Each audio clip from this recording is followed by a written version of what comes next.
Hey, good afternoon to everybody. Happy Monday. It's Daryl here. It is 12 noon straight up here in Connecticut on the East Coast. Okay, this is a rare afternoon video. I knew what happened in New York City. I see the protests going on. I kind of heard the situation with a ex-Marine, Danielpenny, 24 years old, riding on the subway. Like I said, I was catching bits and pieces of it. To be honest with you guys, I was kind of distracted by yet another mass incident in Texas. Honestly, that's been on my mind a lot more lately. Even though this situation in New York is very close to where I'm sitting right now, it's only about an hour or two away from where I'm sitting right now.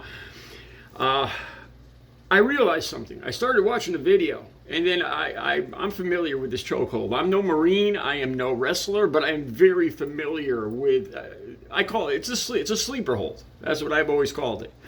And it's on me. I wasn't really paying much attention to this story, and I happened to catch a video of Danielpenny, the ex-Marine, 24 years old, with the hold on. This hold applied to Jordan Neely, 30 years old, and the ex-Marine is saying that he was defending himself. That's his justification for this. And once I watched the video, I decided I got to make a video. I got to talk about this right away because this is. I have no doubt. I'm 100% sure. I'll say this: that Danielpenny intended to take the life of Jordan Neely. He knew what he was doing. There's no way he did not know what he was doing was lethal.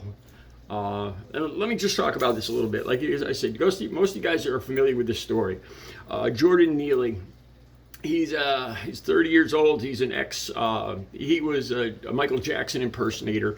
Apparently, his mother lost her life. I think his sister lost her life. His mother and sister both lost. If I'm not mistaken, his mother lost her life by strangulation, which is a bizarre irony in this whole thing. And he didn't take it well. And he's been self-medicating, and I've been to New York City hundreds of times, and there's cities, and there's a lot of people with no place to go that have mental health issues. And a lot of times they have to be convinced to get help. They don't want help. And a lot of these people self-medicate. I'll have a few links down below. And just looking into this, it sounds like Jordan Neely was self-medicating.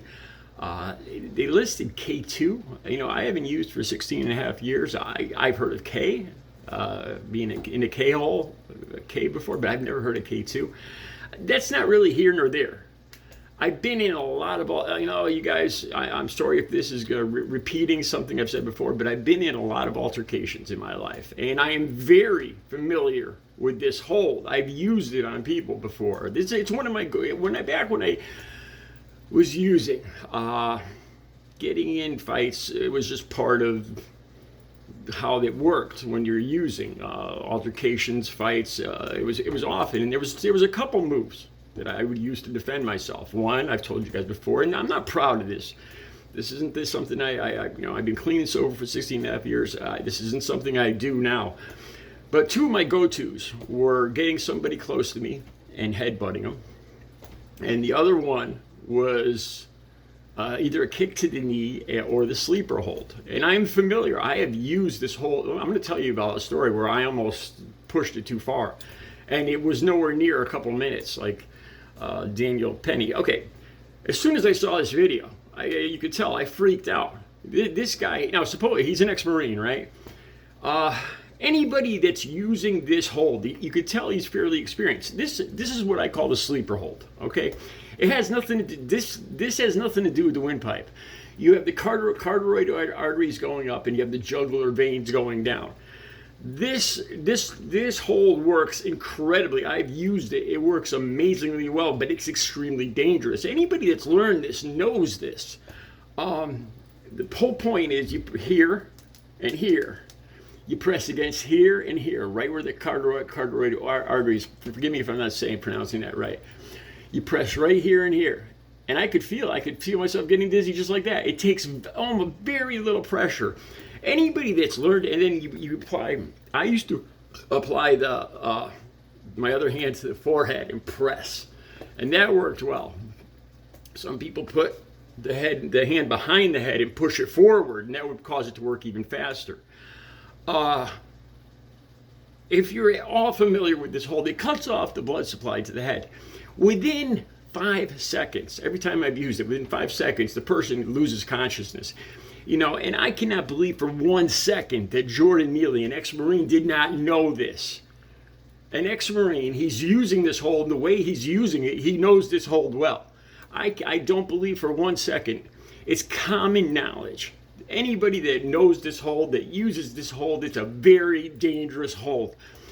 Every time I've used it on somebody, that person has gone unconscious in less than 5 seconds. If you hold it on a person for too long, it will cause death or brain damage. I knew this back when I was like 16 years old.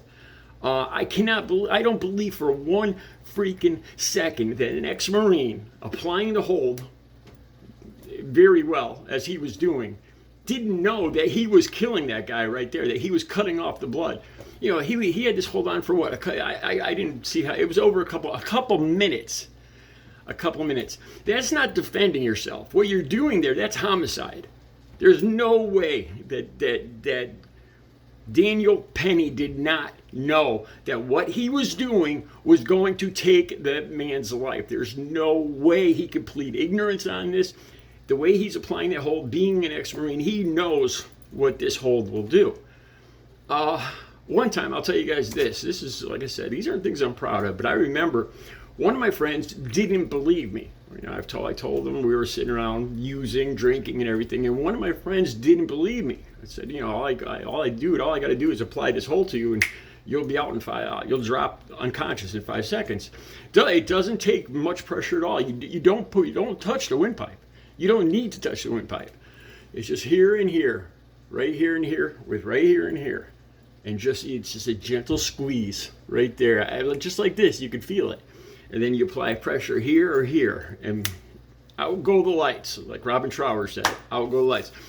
And like I said, it's common knowledge. If you've learned this hold, you've been told, do not leave this hold on, especially after somebody goes limp, not for anywhere near more than 5 or 10 seconds, or you most certainly will cause brain damage or death. There's no way that Daniel Penny was defending himself. He knew he was taking this man's life. There's no way he had this hold on for that long. All right, let me go back. I'm just so angry about this. And then he's using this excuse that he was defending himself. This man was unconscious. It's a straight up homicide is what this man did. All right, back to what I was telling you guys. This guy, one of my friends, didn't believe me. And I went to apply it. And the one thing I did, this is a friend, I didn't want to hurt him. I knew that he would drop quick. Less than 5 seconds, it usually works. And the person just like spaghetti.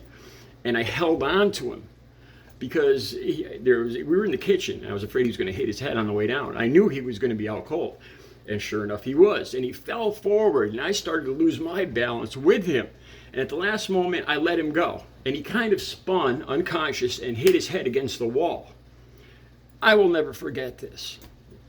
And he sagged down, facing me after hitting his head against the wall. And his eyes were open. And it was just, he was dead. I remember just looking, he had a dead stare. He was just looking like this. And if you've ever seen somebody's eyes, somebody's face when they die, you know what I'm saying. There's no life you could see. I mean, he was just this blank stare, no blinking, just not unconscious, dead.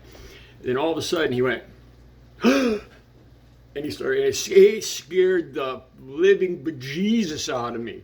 And I don't think I ever used that hold ever again. This guy asked me to do this because he didn't believe it worked. And I only applied this hold for 5 seconds. Now, granted, he hit his head on the way down. It was wood paneling. It wasn't even that hard. I'm telling you, I'm so angry looking at this, that this guy has the audacity, this ex-Marine has the audacity to claim that this was self-defense. This was cold-blooded murder was what this was. Anybody that uses this hold, especially an ex-Marine, knows damn well. I'll have the links down below. I'll put this link right on top. And if you look it up, look up Google sleeper hold, and you'll see all the warnings and all. It's common knowledge.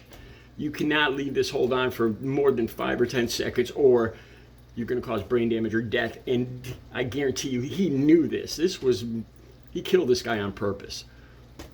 That's my opinion. Links will be down below. Have a good Monday.